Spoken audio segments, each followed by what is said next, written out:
Bismillahirrahmanirrahim.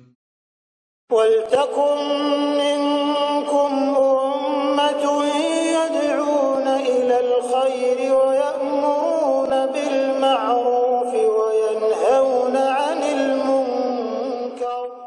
Assalamualaikum warahmatullahi wabarakatuh. Kebetulan saya mau tanya, mungkin kalau kita sembahyang di rumah kan biasa pas Allahu Akbar tiba-tiba orang tamu Assalamualaikum, kira-kira bagaimana? Yang mau dijawab Waalaikumsalam atau kita lanjutkan? Tidak boleh jawab Waalaikumsalam, batal. Nah itu kan Itu boleh dijawab dengan bahasa isyarat kalau ada di depan tak. oh, Ya, misalnya begini, kita salam, lalu Nabi bilang anak Assalamualaikum Pak pergi mak, boleh angkat tangan begini. karena saya dapat kisahnya Nabi, kan Nabi itu ada pelihara kucing. Iya. Ketika pas dia mau salat, dia dengar kucingnya bermeong di depan, kan sedang ada anaknya. Iya. Nah, terpaksa dia tinggalkan salatnya, dia bukakan pintu masuk, baru dia pergi salat. Nah ini betul apa tidak Pak? Saya mau cek itu dulu hadisnya ya.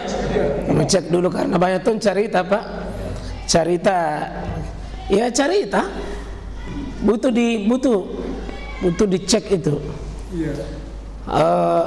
Memang Nabi beberapa hal membolehkan dalam beberapa hal, tetapi semua hal itu butuh dicek dengan dalil. Saya tulis dalam buku beberapa hal yang dibolehkan dalam sholat. Salah satunya menjawab salam dengan bahasa syarat begini. Ya. Pernah juga Nabi berjalan pergi bukakan pintu Aisyah. Sementara Nabi sholat, bukakan pintu Aisyah. Karena Aisyah terus ketuk-ketuk dan tidak berhenti, maka Nabi pergi jalan, bukakan pintu. Ya. Nabi pernah juga sholat, kemudian lupai mandi wajib. Jadi makmumnya dikasih tahu tinggal semua. Nabi mandi Pak, karena rumahnya berbatasannya dengan masjid. Masuk saja, masih basah-basah Nabi baru lanjutkan sholatnya. Kalau kita di sini imam lupa mandi wajib, jamaah ki bilang Pak, tinggal semua, insya Allah tinggalkan ki. Kalau Nabi karena berwibawa, rumahnya juga dekat. Ya, kalau bapak lupa mandi wajib, mendingan tarik misalnya satu orang. Jadi imam baru kita pula mandi. Nah kedua Pak, lagi sama Iya. itu mandi wajib setelah kita misalnya bersetubuh betul atau Iya. kan itu tidak bisa diucapkan dalam hadis saja. Nah, biasanya yang saya lakukan A'udzubillahi minasyaitonirrajim, bismillahirrahmanirrahim. Kita cek tangan kita di bak itu asyhadu an la ilaha illallah wa asyhadu anna muhammadar 3 kali. Itu apakah benar? Tidak pernah saya dapat dalilnya begitu. Alhamdulillah. Tidak pernah saya dapat. Belum pernah saya dapat dalil yang begitu. Saya ada ustaz kasih tahu, A'udzubillahi minasyaitonirrajim, bismillahirrahmanirrahim. Setelah mandi wajib ini kan habis bersubuh. Dia mandi junub. Dia cukup 10 jarinya asyhadu an la ilaha illallah wa asyhadu anna muhammadan abduhu wa rasuluh 3 kali. Baru dia mandi. Ya, agama ini Pak tidak boleh dibikin-bikin. Agama ini adalah ad-dinu hadza, ad-dinu la budda laisa bidalil. Agama ini mesti dalil.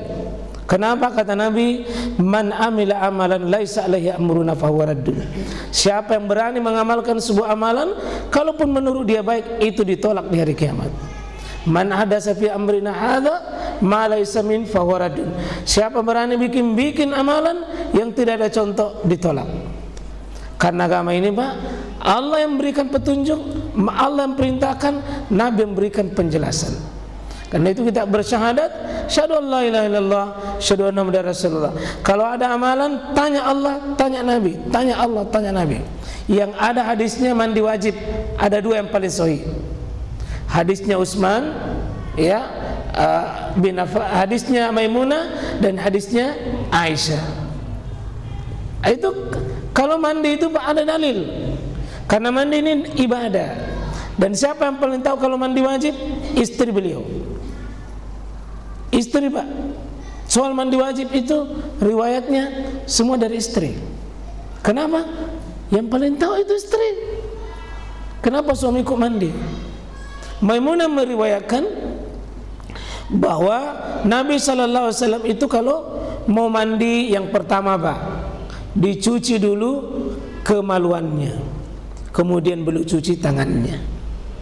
Sudah dicuci tangannya, maka dia boleh berudulah sebagaimana udu untuk sholat. Untuk Aisyah sebagaimana udu untuk sholat, lengkap sempurna. Sedangkan untuk Maimunah tidak. Dia sesudah mencuci tangannya, cuci tadi kemaluannya, cuci tangan, kemudian dia berudu, tapi dia sisakan kaki bagian terakhir. Adapun tadi ini yang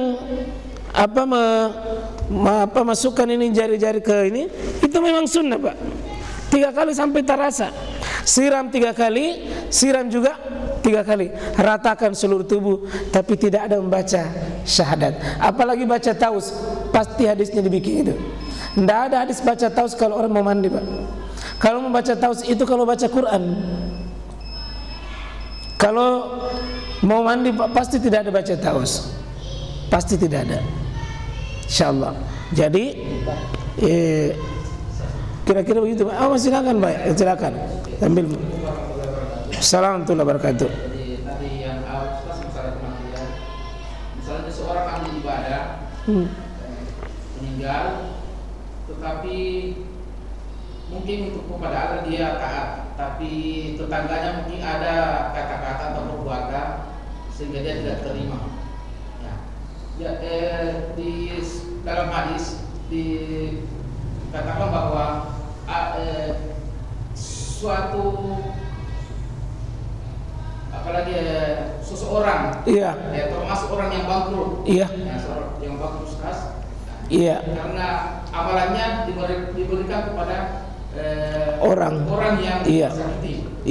Jadi saya tanyakan, misalnya ini sudah meninggal Ustaz, tapi keluarganya misalnya dia tahu pernah berbuat zalim ke tetangganya, maka dia bisa mendoakan, minta maaf ke yang disakiti oleh misalnya orang tua atau keluarga. Yang kedua mungkin walaupun mungkin belum pernah saya alami, tapi ya mungkin saya dengar cerita orang. Apalagi kita tadi WC adalah seburuk-buruknya tempat. Tapi biasa ada orang bercerita, dia biasa berhubungan di dalam WC. Apakah bagaimana dengan yang ini? Wallah quwwata illa billah ya. Jadi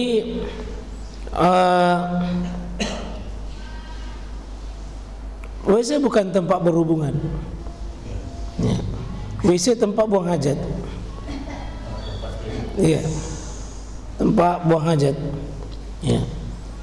Yang tidak punya rumah mungkin di WC. Berikut yang kedua, memang ada ahli ibadah Pak, berpuasa rajin, sholat rajin, tapi di satu sisi dia suka menyakiti tetangganya. Nabi mengatakan dia dalam api neraka. Betapa pentingnya kita itu hidup Pak rukun, hidup bisa saling bersilaturahim satu sama lain. Karena ibadah ini bagaimanapun hitam tidak tersujud sama Allah, tapi hubungan hablum minan nas tak rusak, maka tetap kata Nabi dia ahli neraka. Jadi penting Pak. Salah satunya tadi yang disebutkan oleh Nabi SAW bertanya, atadruna mal muflis yaumal qiyamah, apa anda tahu siapa orang bangkrut di hari kiamat? Kata sahabat, ya malam dirhama wala dinar, adalah orang yang tidak punya dinar dan dirham dari kiamat. Kata Nabi tidak. Orang yang datang faja'a minal amal, datang dengan amalannya bil hasanat, membawa amal solatnya, puasanya, tetapi dia juga mengambil haknya orang lain, mengganggu kehormatannya orang lain, maka Nabi SAW habis pahalanya orang itu diambil sama orang. Nah bagaimana kalau masih ada amalnya, masih ada orang yang tuntut nah habis amalnya, maka Nabi mengatakan dia akan memikul dosanya orang itu. Jadi kalau ada orang suka cerita dia mungkin bati-bati, itu berarti mau ambil dosa tak?